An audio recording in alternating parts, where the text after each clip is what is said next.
এত রং, এত বর্ণ, এত জগৎ, এত সংস্কৃতির সংমিশ্রণ ঘটেছে মার্কিন যুক্তরাষ্ট্রের রাষ্ট্রীয় কাঠামোর মধ্যে, এবং এই সকল বৈচিত্র্যকে ধারণ করে চলতে পারার কারণেই কিন্তু আজকে তারা একটা উন্নতির শিখরে উপস্থিত হয়েছে। স্বর্গীয় বাবু সুনীল কুমার গুপ্তকে স্মরণ করতে দাঁড়িয়ে আজকের এমন সময় কথা বলছি যখন গতকালকেও আমি পার্লামেন্টে মহামান্য রাষ্ট্রপতির বক্তব্যের উপরে ধন্যবাদ প্রস্তাব দিতে গিয়ে আলোচনা করেছি কম বেশি, যারা আপনারা গণমাধ্যমে দেখেছেন। আমি মনে করি সে বিষয়টা এখানেও প্রাসঙ্গিক। আমাদের বিরোধী দল 11 দলীয় জোটের নেতা, বিশেষ করে জামায়াত ইসলামী বাংলাদেশ, তারা গতকালকেও বক্তৃতায় বলেছেন শরিয়া আইন কায়েম করবেন, অথচ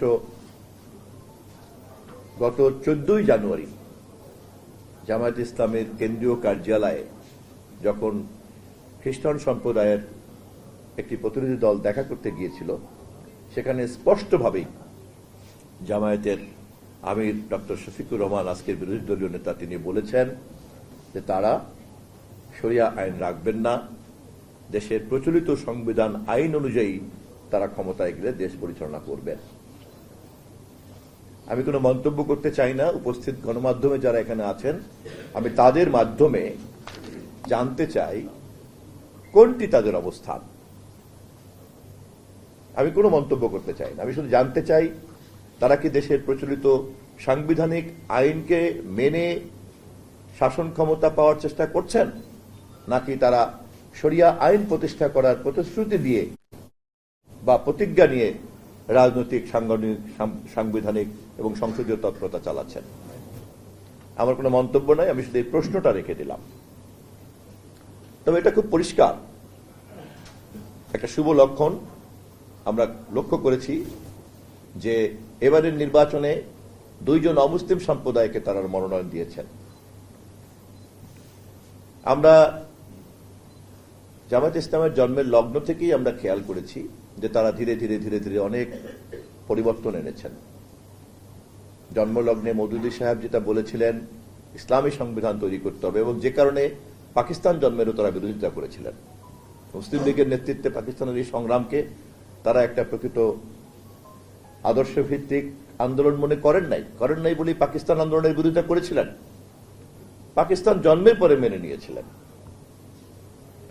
পরবর্তীকালে আবার পাকিস্তানের রাষ্ট্র কাঠামোতে কাদিয়ানীদের সঙ্গে আবার বিরোধ এবং কাদিয়ানীদের হত্যাকাণ্ড, এবং সেই হত্যাকাণ্ড তদন্ত এবং বিচার করার জন্য তৎকালীন সময়কার বিচারপতি মুনিরের নেতৃত্বে মুনির কমিশন গঠন করা হয়েছিল, এবং সেই কমিশন অপরাধী হিসাবে জামায়াত ইসলামের তৎকালীন নেতা আবুল আলা মওদুদী সাহেবকে চিহ্নিত করেছেন এবং তাকে ফাঁসির সুপারিশ করেছিল।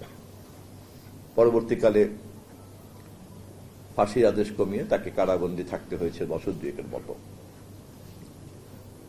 আমরা খেয়াল করেছি 2012-তে রাজনৈতিক দলের নিবন্ধন বজায় রাখার জন্য তারা আরো বেশ কিছু পরিবর্তন এনেছেন।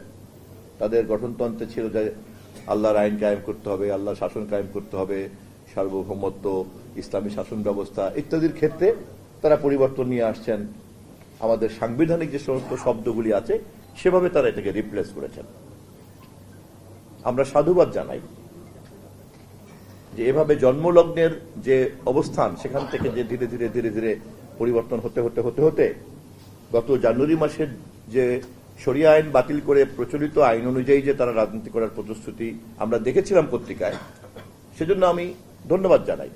কিন্তু পার্লামেন্টের এই বক্তৃতার পরে এখন নতুন করে যেহেতু প্রশ্ন আসছে, আমি গণমাধ্যমের মাধ্যমে তাদের কাছে জানতে চাই এ বিষয়ে তাদের স্পষ্ট অবস্থানটা কি। আমি আবারও বলছি, আমার কিন্তু কোনো মন্তব্য নাই। বাবু সুনীল কুমার গুপ্তের স্মরণ সভায় দাঁড়িয়ে কথাটা বলছি এই কারণে যে বাংলাদেশ জাতীয়তাবাদী দল তার রাজনীতিতে ধর্মীয় মূল্যবোধের কথা বলে, এবং তার যে কোনো ধর্মের মধ্যেই কিন্তু একটি মূল্যবোধ কাজ করে। অতএব ধর্ম চর্চা আলাদা হতে পারে, কিন্তু ধর্মীয় মূল্যবোধ কিন্তু সব সমান। কোন ধর্মেই কিন্তু পাপের পক্ষে কথা বলে না বা পুণ্যের বিরুদ্ধে কথা বলে না।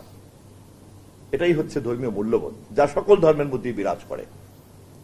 কিন্তু ধর্ম চর্চা, আচার আচরণ, রীতি প্রথা নর্মস, এগুলি হয়তো নানানভাবে আমরা করতে পারি। একটা রাষ্ট্র এবং সমাজের দায়িত্ব হচ্ছে সকল ধর্মের মধ্যে ধর্মীয় মূল্যবোধের এই সারবস্তুকে ঐক্যবদ্ধভাবে তুলে ধরা। যে যার আচরণ চর্চা তার মতো করে করবেন, কিন্তু মূল্যবোধ আমরা সবাই মিলে চর্চা করব। আমাদের নেতা শহীদ রাষ্ট্রপতি জিয়াউর রহমান বাংলাদেশি জাতীয়তাবাদের মধ্যে এই চেতনাকে উপস্থাপন করতে পেরেছিলেন বলেই কিন্তু বাবু সুনীল কুমার গুপ্তের মতো লোক, রসরাজ মণ্ডলের মতো লোক, কার্তিক চন্দ্র ঠাকুরের মতো লোকেরা সেই দিন আমাদের বাংলাদেশ জাতীয়তাবাদী দলের নেতৃত্বের দায়িত্ব নিয়েছিলেন, প্রতিষ্ঠাকালীন নেতা হয়েছিলেন। আমি আজকের প্রেক্ষিতে বাবু সুনীল কুমার গুপ্তকে সেই কনটেক্সটে বিনয়ের সঙ্গে স্মরণ করে তার প্রতি শ্রদ্ধা জানিয়ে তার আত্মার স্বর্গ অবস্থান কামনা করে আমার বক্তব্য শেষ করছি। ধন্যবাদ সবাইকে।